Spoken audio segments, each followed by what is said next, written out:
Assalamualaikum warahmatullahi wabarakatuh. Nama saya Ahmad Maulana Ali, saya dari kelas 11 MIPA 1. Di sini saya akan membahas tentang teks eksplanasi, mulai dari pengertian teks eksplanasi, ciri-ciri teks eksplanasi, struktur teks eksplanasi, gagasan utama dalam teks eksplanasi, dan contoh teks eksplanasi. Yang pertama yang akan saya bahas adalah pengertian teks eksplanasi. Apa sih yang dimaksud dengan teks eksplanasi itu? Teks eksplanasi adalah teks yang berisi tentang proses mengapa dan bagaimana kejadian-kejadian alam sosial, ilmu pengetahuan, budaya, dan lainnya dapat terjadi. Suatu kejadian, baik itu kejadian alam maupun kejadian sosial yang terjadi di sekitar kita, memiliki hubungan sebab, akibat, dan proses. Lalu bagaimana ya cara kita mengetahui bahwa sebuah teks itu disebut sebagai teks eksplanasi? Di sini saya akan membahas ciri-ciri teks eksplanasi. Yang pertama adalah informasi yang dimuat berdasarkan fakta atau faktual. Hal yang dibahas yaitu suatu fenomena yang bersifat keilmuan atau berhubungan dengan ilmu pengetahuan. Sifatnya informatif dan tidak berusaha memengaruhi pembaca untuk percaya terhadap hal yang dibahas. Menggunakan kata penanda urutan. Yang terakhir fokus pada hal umum atau generik, bukan partisipan manusia. Contohnya seperti tsunami, banjir, gempa bumi, hujan, dan lainnya.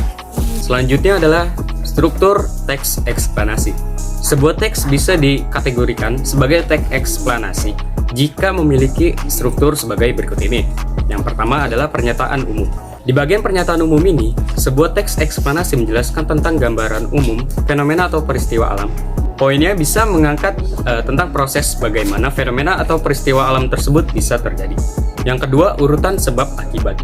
Setelah mengetahui secara umum fenomena yang akan dibahas, pada bagian ini dijelaskan tentang penyebab dan akibat yang ditimbulkan dari fenomena tersebut. Kita bisa melakukan deskripsi dalam beberapa paragraf terkait sebab dan akibatnya. Bagian ini disebut juga dengan deretan penjelas. Interpretasi.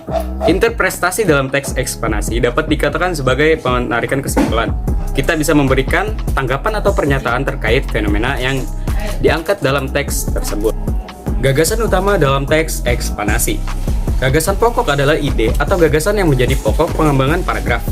Ide pokok ini terdapat dalam kalimat utama. Dalam satu paragraf, hanya ada satu ide pokok. Ide pokok, suatu paragraf dapat ditemukan dalam kalimat utama. Dengan demikian, gagasan pokok pada soal di atas adalah banjir merupakan fenomena alam.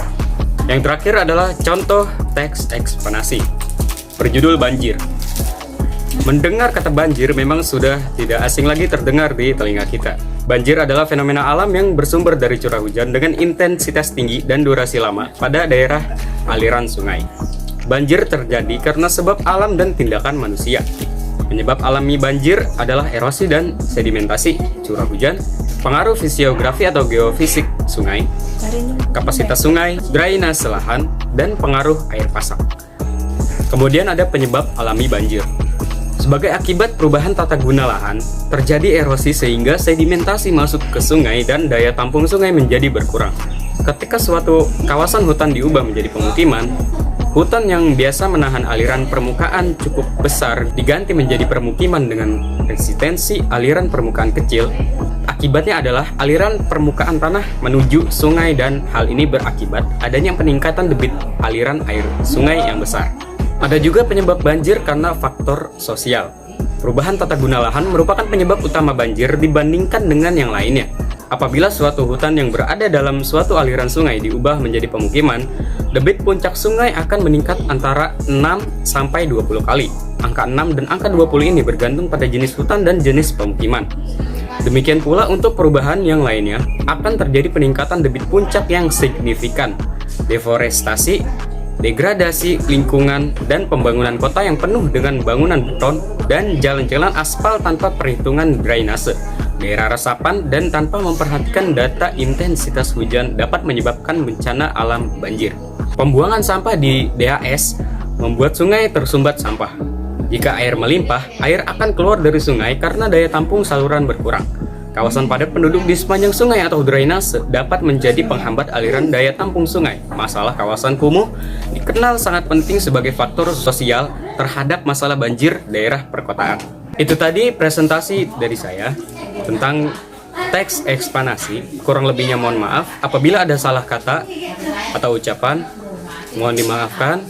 Dari saya Ahmad Maulana Ali. Saya akhiri, billahi taufik wal hidayah. Wassalamualaikum warahmatullahi wabarakatuh.